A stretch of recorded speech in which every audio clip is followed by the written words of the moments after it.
So we're in King 6, 1 King 6.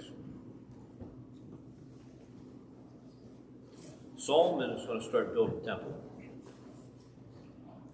And it came to pass on the 400th day of the 18th year, after the children of Israel had come out of the land of Egypt, in the 4th year of Solomon's reign over Israel, in the month of Ziz, which is the 2nd month, that he began to build the house of the Lord. Now the house which King Solomon built for the Lord is a length of 60 cubits and width of 20, and the height of 30 cubits. A cubit, what they're talking about, a cubit, it's 18 inches. So that means it's 90 feet wide, long, by 30 feet wide, by 45 feet high. It's a big building, isn't it? Yeah. The vestibule in the front of the sanctuary of the house was 20 cubits long across the width of the house. And the width of the vestibule exceeded 10 cubits from the front of the house. And he made for the house windows with beveled frames. Against the walls of the temple, he built chambers all around it, against the walls of the temple, all around the sanctuary and the inner sanctuary. Thus he made side chambers all around it.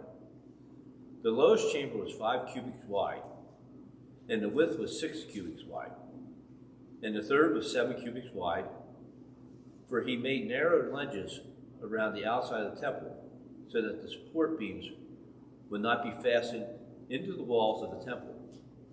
And the temple, when it was being built, was built with stone finished at the quarry, so that no hammer or chisel or iron tools was heard in the temple while it was being built. So it was quiet while they're building it. The doorway from the middle story was the right side of the temple. They went up by stairs to the middle story, and from the middle to the third. So he built the temple and finished it, and the paneled the temples with beams and boards of cedar. And he built the side chambers against the entire temple, each 5 cubits high.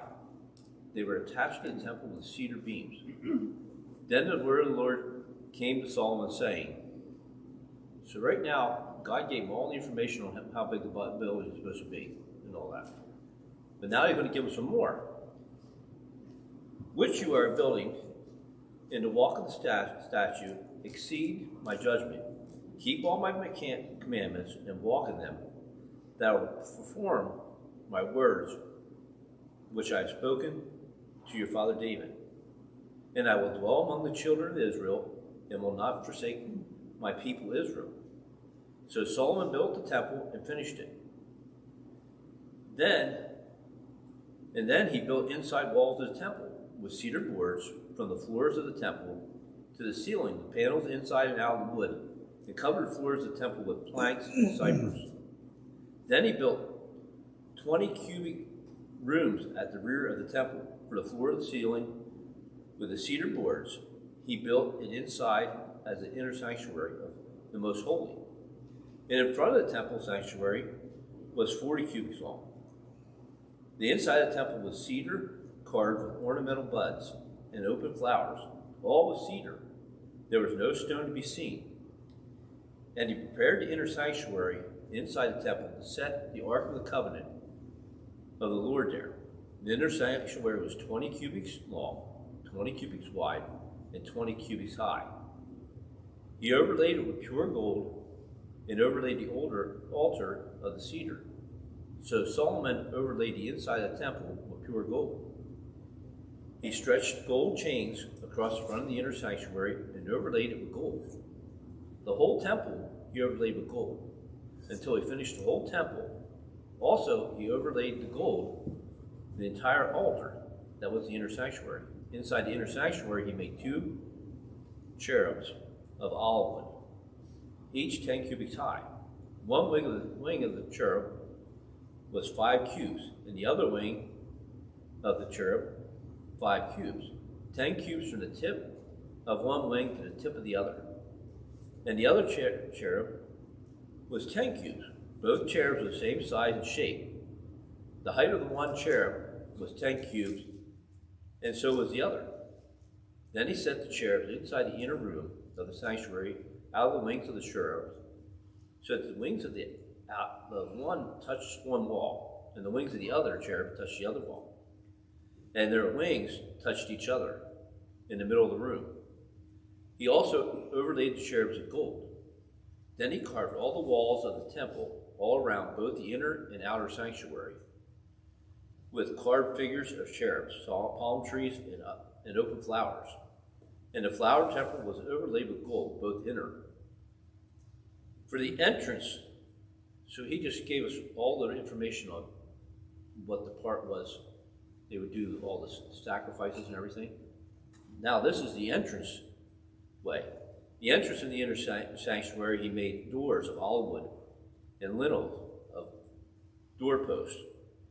Were 1/5 of the wall. The doors were of olive wood, and he carved on them figures of cherubs, palm trees, and open flowers, overlaid them with gold, and spread gold on cherubs and the palm trees.